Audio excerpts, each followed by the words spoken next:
Thank you, Marlene. You're welcome, John. Hello, everybody.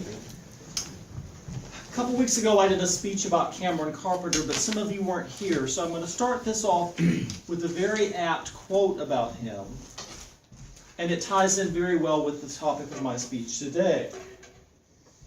Cameron, this is from the LA Times. Cameron is one of the rare musicians who changes the name of his instrument. In other words, he's seminal.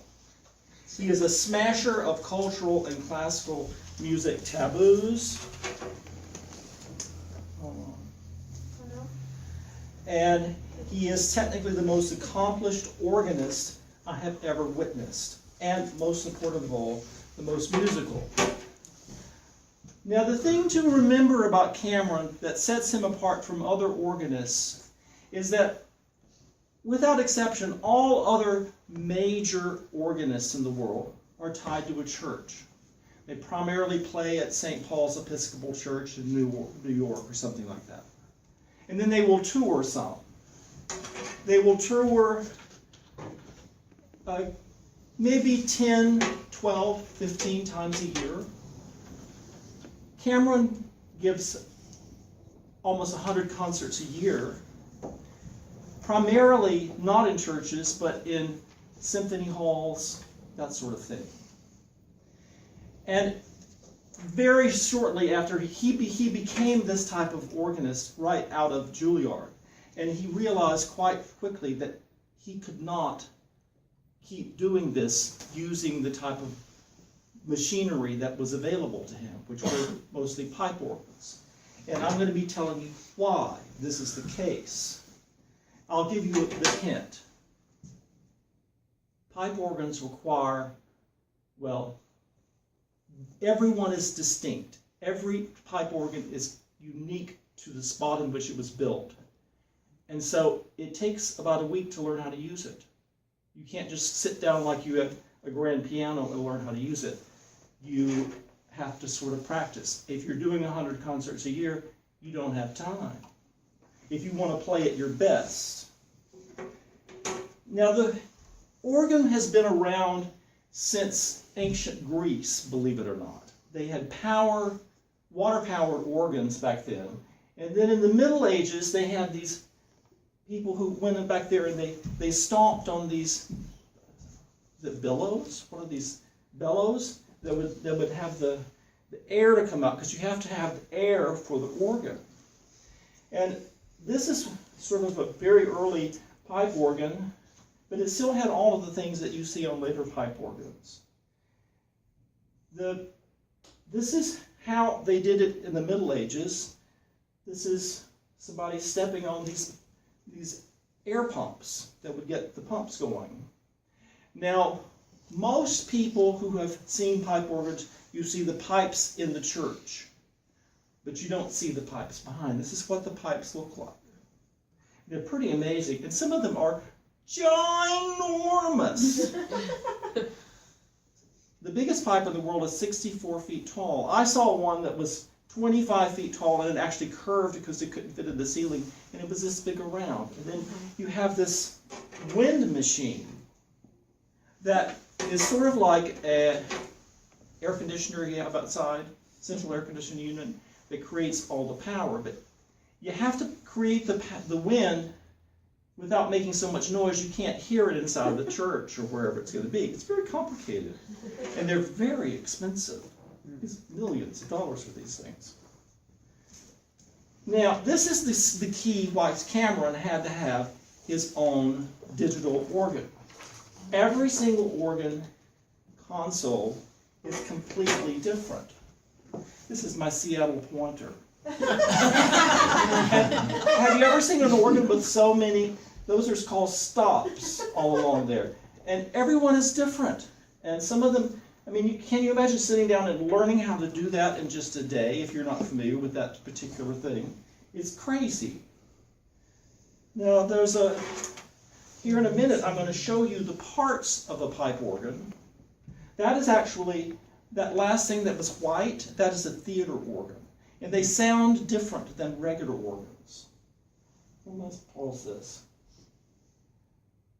Well, actually, we're going to go into the next one. That is also a theater organ. This is better. These things right here, a lot of times they're found under here, they're called Pistons. And you can plan what stops you're going to be playing during a piece. And you can just press it and it automatically will do that for you, but you got to set it up. And these are all the stops. You know, Bach had 20 children. They said it was because he didn't have any stops on his organ. Bad joke.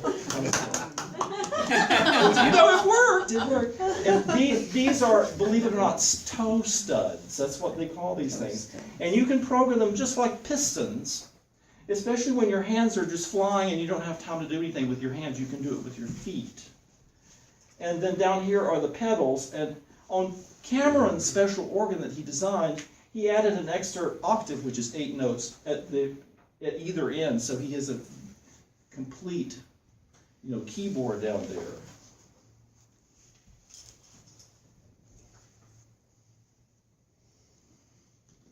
And this is another one. You see the same thing with the pistons and the pedals and everything. Now, there we're going to actually show you some of the ITO, or International Touring Organ. Now, I'll tell you a little bit about this. He designed this thing himself. His father was an inventor. He designed it, and it's completely portable. But, portable for a pipe organ is not like portable for my little stand over there. It weighs tons and tons. And he has 5 people that move it around the country and assemble it. It's like a rock band, essentially. Each one of his organs costs $1 million, and he has one in the States and one in Europe. So the boy's making some good money. So you think? He's making some good money. Now, how does it sound? Well, he has sampled his favorite organs, 3 of them, and they're the primary basis of the sound of this. It's sound bits. But he also has some theater organs. And the people that hear it, who've heard it live, say, if you're an average person like you or me going there, you're really not going to notice a difference. But if you've been a pipe organ aficionado for years and years and years, you're going to notice a difference. I mean, it's hard to beat the sound of a pipe organ. They're pretty amazing. But when you go see Cameron Carpenter, do you go there to hear the organ? No, you go there to hear Cameron Carpenter. This is his console that he plays on.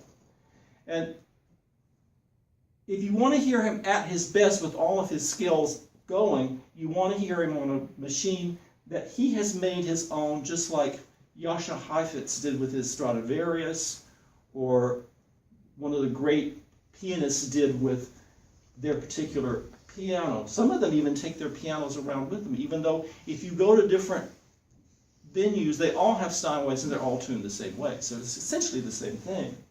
These are all the different stops. These are all like 6 feet tall. They're massive. And the very final video you'll see today, you will see that some of them actually have these things that look like trumpets coming out there to help create that realistic sound. Now, Cameron is, I think, the most impassioned speaker I have ever heard in my life. And you will see notice how he moves his whole head and body when he speaks. I wish I could do that. He's great. And this is him speaking on why he needed this machine. Of the International Touring Organ, which is, for me, one of the most beautiful, sorry if it's self-flattering to say, I get a lot of guff for this online too, but I have to tell you, I feel it's one of the most beautiful uses of computing outside of life-saving. And it's an incredibly, I see it as this instrument that, through the use of technology and arguably even by today's standards, supercomputing, allows so many things to happen which would not be possible with the traditional technology of the organ as it's existed for hundreds of years, and yet it remains true to that technology. And when you have an instrument that's centuries old, you want to see it make the leap into, not only conversant with the technology of our time, but distributable through its means. And when this boy is actually being interviewed by think tanks all over the world, and you can see them on YouTube. How many other organists are being interviewed by think tanks? This one with the Aspen think tank or something, and he's going to be could be an artist in residence there this summer. In addition, he's also the artist in residence at the Berlin Philharmonic, which is kind of pretty special. Now, the next thing is you will see him describing what it's like backstage with the ITO. Before he did this, he actually showed, and it didn't really show up well in the video, but what the computer looks like. It's not on stage, but it's roughly the size of this TV and about 3 feet wide and 2 feet deep. So it's a major computer. And now he's going to tell you about how it's broken down into into its parts.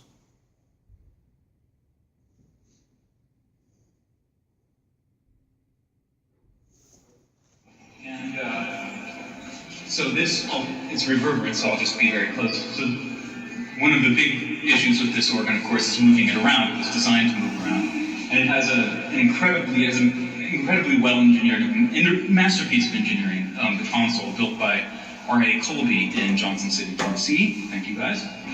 And the console, in other words, what I play when I'm seated on stage, disassembles into only 6 component parts. And those parts travel in these heavily armored cases. So this, along with the computers you just saw, is what flies back and forth between Europe and America, wherever the organ has to go. This summer we'll go to China. And it ultimately connects with the sound system. So when we set up the organ, first we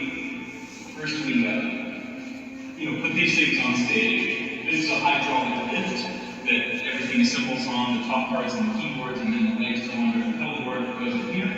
And of course, it looks simple on stage, and it looks like a console, but in reality, inside the console, we just have tons and tons of, supplies and tools, everything that you possibly would need. So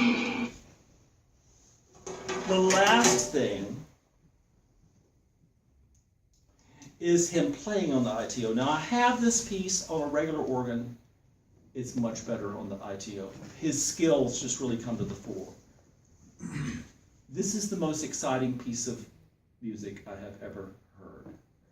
Especially the way that he does it. He plays it about a third faster than anybody else, could or would. And I want you to notice what he does with his feet. So,